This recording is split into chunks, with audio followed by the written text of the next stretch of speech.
Alright. Company or lease? I've been telling him to make this video. Yes, you have. It's forever. So is this the video? It's gonna be the video. Alright then, talk about it. Alright. What's good, YouTube? It's that boy, that guy, that man, that main blogger. That's another adventure, man. And today's video, we're gonna talk about company or lease. So I got a few clips and stuff. They kind of jump it all over the place, but hopefully we can convey the message to help everybody out, because I know that's a pretty big topic, you know what I'm saying, that most people want to know. So shout out to Miss Linepack 392 for the video idea. And I'm just gonna give y'all my twist, my take, my perspective on it. So anyway, catch y'all in these next few clips, and hopefully we can get y'all right with some advice. All right, y'all. So back from the shower, let's get into it. All right, so lease versus company. Yeah, lease versus company. That's what everybody want to know. I guess I'll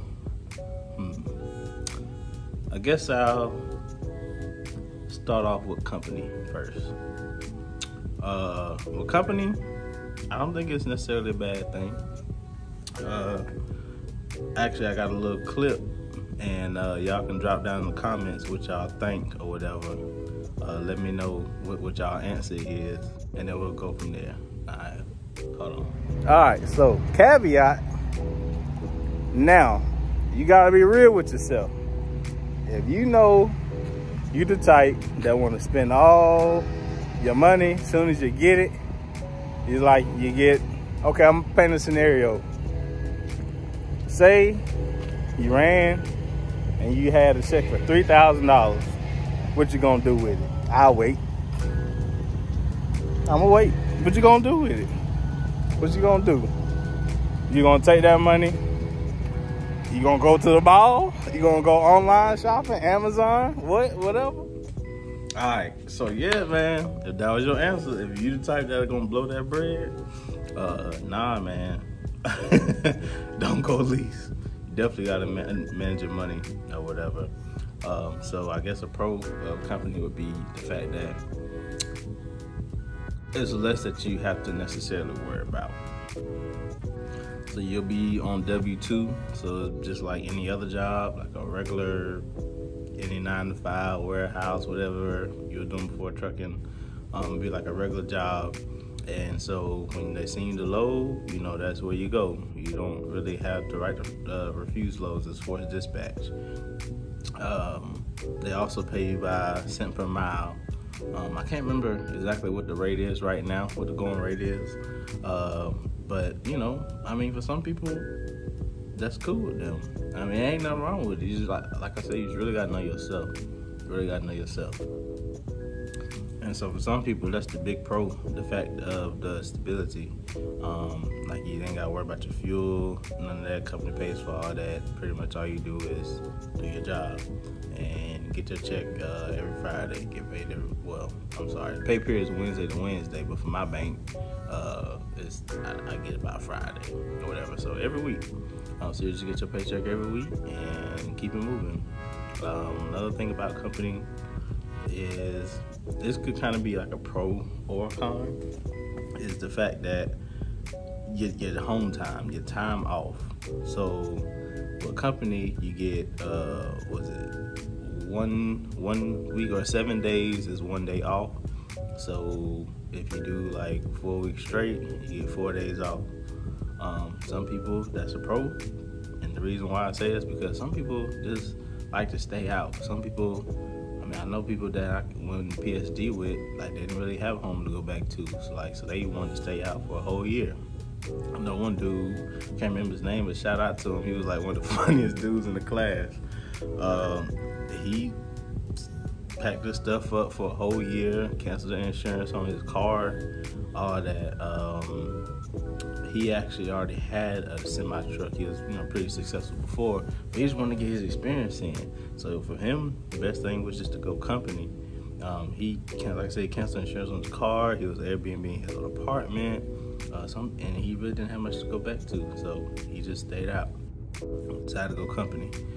Some folks, The reason why I say it might be a con is because if you the type that you want to sit there, be at home with your family a lot, kind of have that leeway.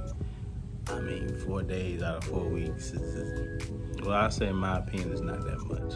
I don't know. Everybody's different. I don't want to deter nobody, nothing like that. But I would just, I guess, naturally think that's kind of short for how long you got to be out there. So, it's just something to think about, food for thought, All right, so I guess another pro for a company is the fact that you don't have to worry about maintenance. So if something happens to that truck, just let Prime know and they'll take care of it. Probably just get you to a shop, get you to the terminal, get somebody out there. If it's roadside, get you taken care of. You don't have to worry about that bill. So that's another pro, I guess, for company drivers that, a lot of people like and worry about with Lease. What else? Trying to think. Kind of on the fly here, y'all. Yeah, I guess that's all I can really think of. If y'all got any more questions, I don't know everything about company because I'm not company, but maybe I could talk to some company drivers that are and give y'all some insight.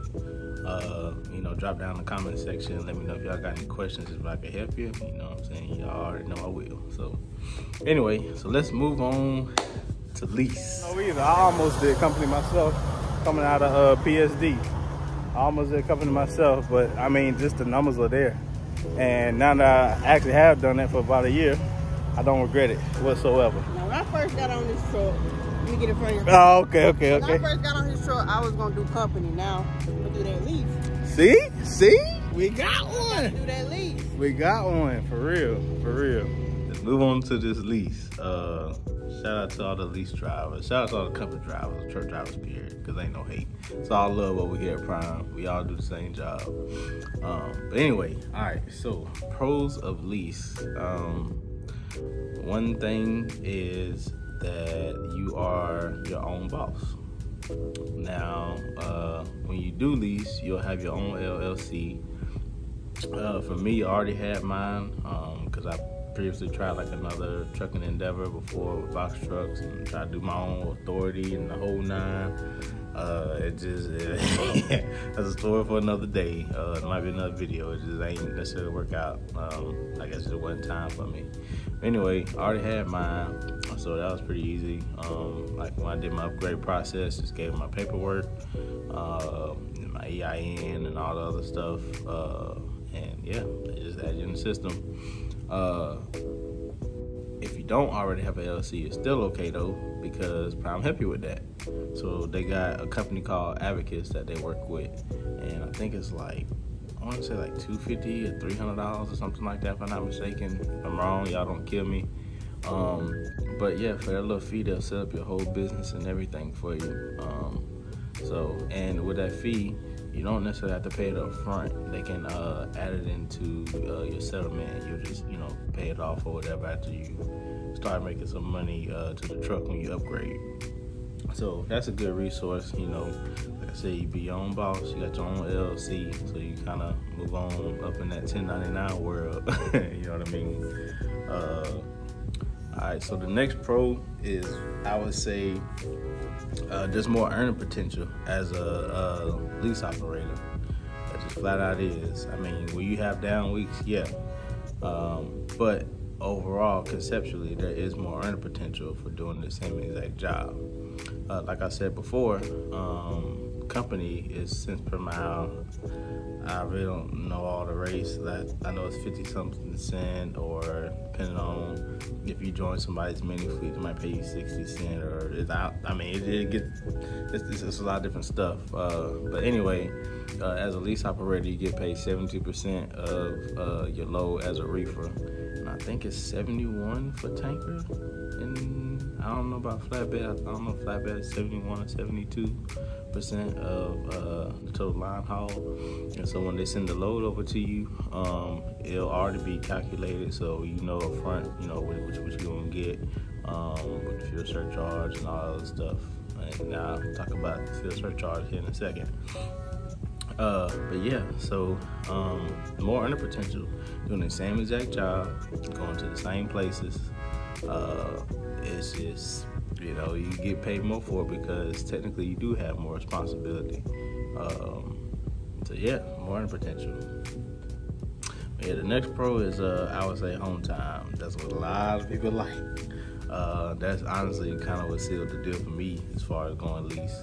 But home time, as your own boss, you can take off whenever you want. Nah, you know what I'm saying? I don't know if that's good. I don't know if that's bad. But you can take off whenever you want, man. Yeah, as long as I think it's one load per 30 days or whatever. You take off as long as you want. And they got some other stuff for like extended long time taking off and all that, some rules and regulations. But anywho, yeah, so that is a huge pro. That, like I said, that's what sealed the deal for me at the time. I had some stuff going on back at home, and just the fact that I didn't have to work 7 days to get 1 day off, that was huge for me. So like if I'm staying out, I need to be at home for 2 weeks for some reason, whatever reason, I could do that. Now, the reason why I say, you gotta be careful with that is because business-wise, with your business hat on, that might not be the best idea to do. Just because you can do things sometimes in life don't mean you should do things sometime in life.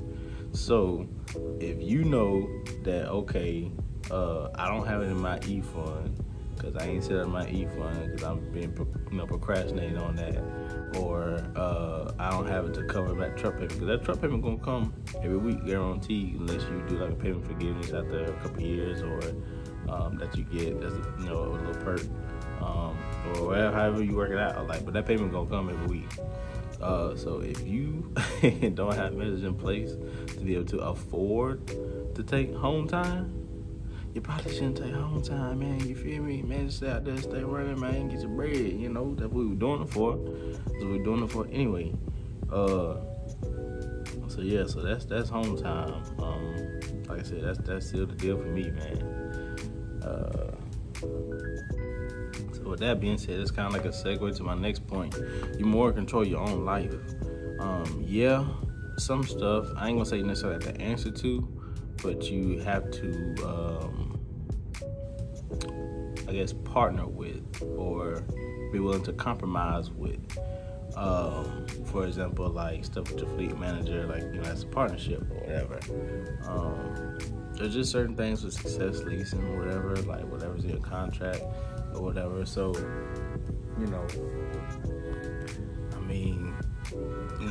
but overall, you are in more control of your life because of stuff like the home time. The next thing that helps prove that point is the fact that you can refuse loads. That's huge. So as a company, like I said, it's forced dispatch. Whatever they send you, you don't like going to the mountain, too bad. You going to the mountain or you're getting fired. But as a lease, you got the right to refuse loads. So if I really don't want to go somewhere, or I don't feel like being in that part of the country, or I got the right to say no, and they'll send you something else. Now, the second one they send you might not be the best one, or it could be better. You just never know. That's a chance you take, but you do got the right to say no, which is pretty dope. With that being said, though, you don't want to be out here just refusing loads left and right, man. Like I said, that's a partnership with you and your dispatch or your fleet manager, or whatever you want to call it. Like, you don't just want to be out here refusing loads left and right, because what that's going to do, in their eyes, they're going to say, okay, this driver's problematic, number one. This driver is difficult to work with. They never want to do anything I suggest. There's always, backlash. Think about it. If you was on the other side of it and you had to do that job, you wouldn't want to work with nobody that difficult either. So I can't blame them. So for me personally, I really don't refuse loads. Like, I could probably count on one hand how many loads I refused since the whole time. And honestly, it helped me learn the country a lot better. I think it made me a better driver and all that other stuff. So yeah, man.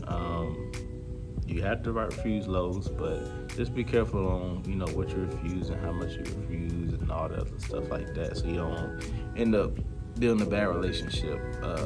You know, you don't want to bite the hand that feeds you, you feel me?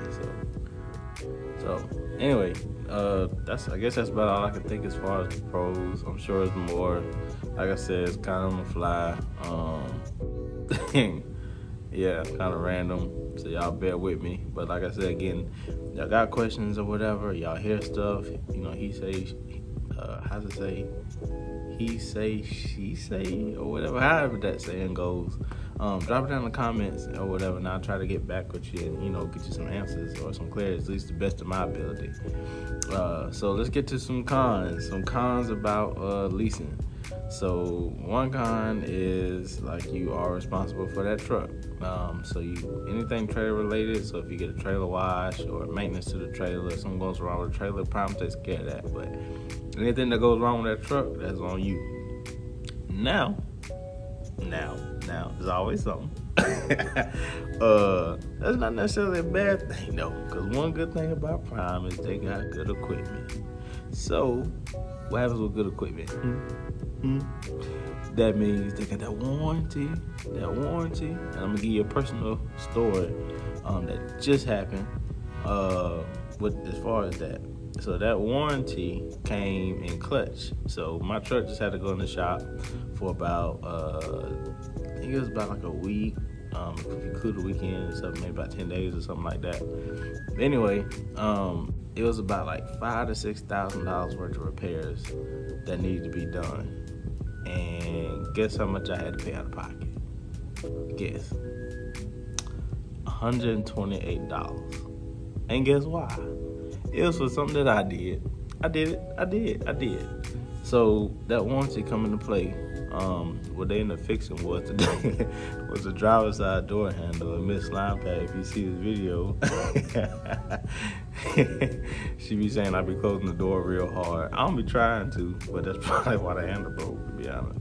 Anyway, yeah, so that's something that I did. So out of all that building stuff, because of the warranty, and since it is new equipment, that was all covered by the manufacturer. All I had to do was pay $128 for something that I needed to fix anyway, since I did it. So that's pretty smooth. What else? It might be a con. Let's see. The fact that some people would say taxes.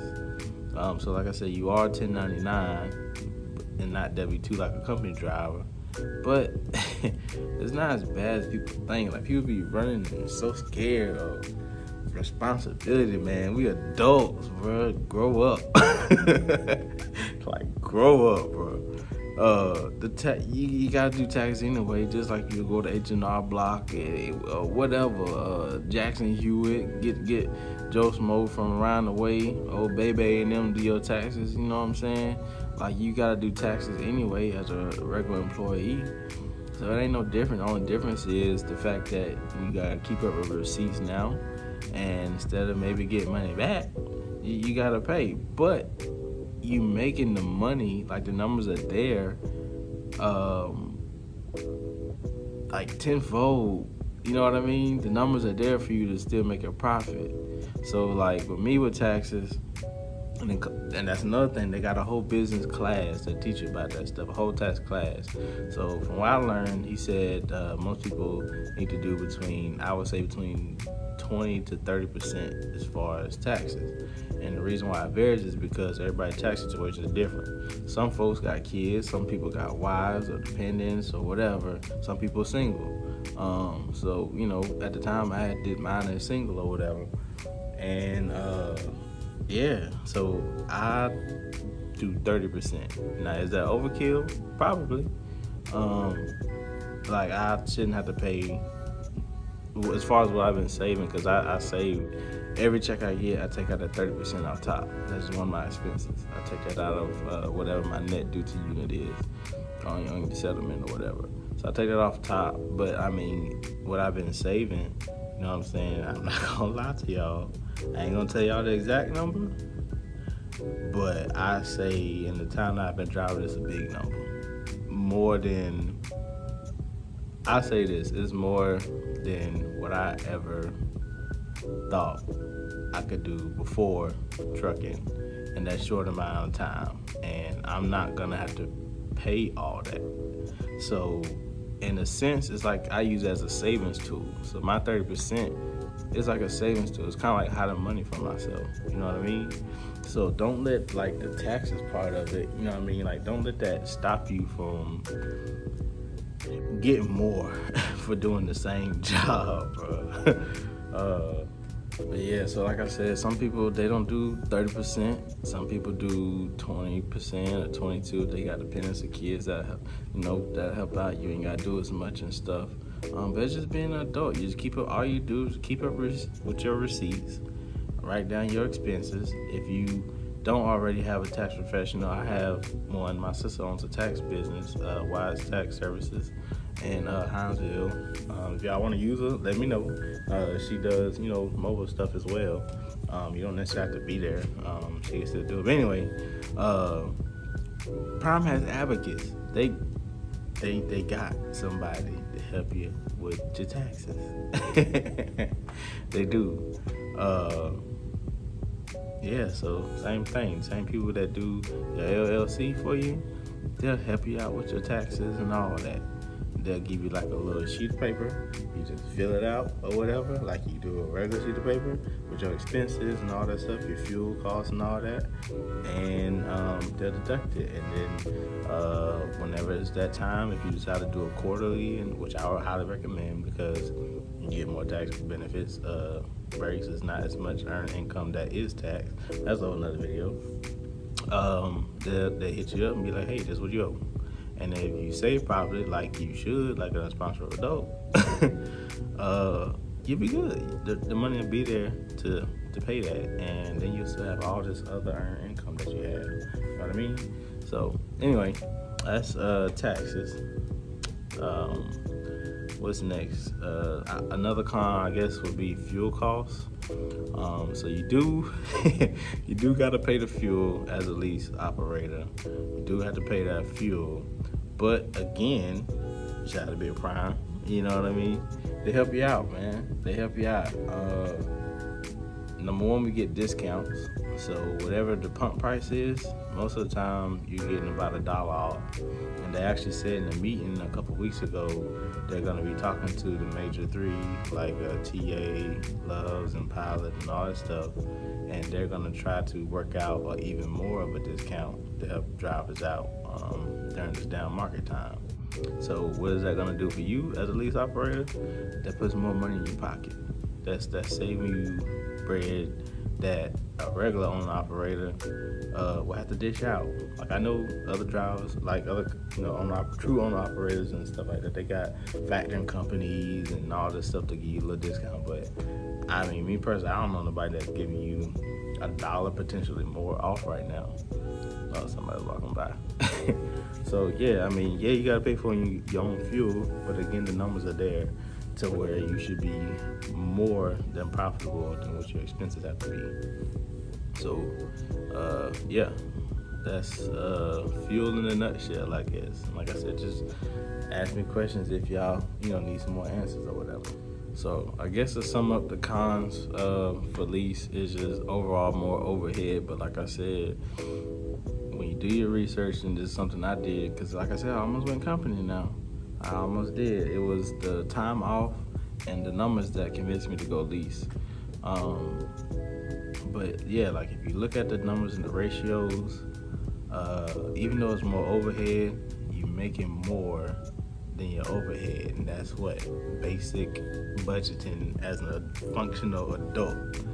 You need to make more money than what you're spending so you can have a profit. It's called profit and loss. Anyway, so yeah, man, in my personal opinion, I think if you got a piece of a business mind, like I said in the other clip, I don't know if I put that clip in there. We'll see if that goes in there. Like I said, this video gonna be all over the place.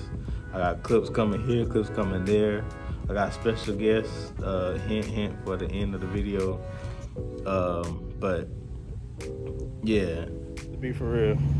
And the reason why I say that is because if you got a piece of a business mind, just a little bit, like you know how to do like profit versus loss, which is what you do day to day with your own personal bills anyway. You know, you gotta have more money coming in than going out. You can do lease. A lot of people be intimidated because they say, oh, the maintenance and all this other stuff. I mean, the numbers are there. What's going on, y'all, man? I got a special guest for y'all that decided to pop up. So this is _392 on YouTube. There she go. Instagram, Facebook, all that. Y'all follow me. Yeah. You know the best trainee that's out there. The beautiful, illustrious, hard-working, truck driving, scat slide, Miss Slide. But anyway, I hope y'all enjoy the video, and hope it can help you in some kind of way. And yeah, I'm gonna get back to my YouTube drill sergeant over here, and we're gonna take off in the morning. Anyway, I'll catch y'all next time. All right.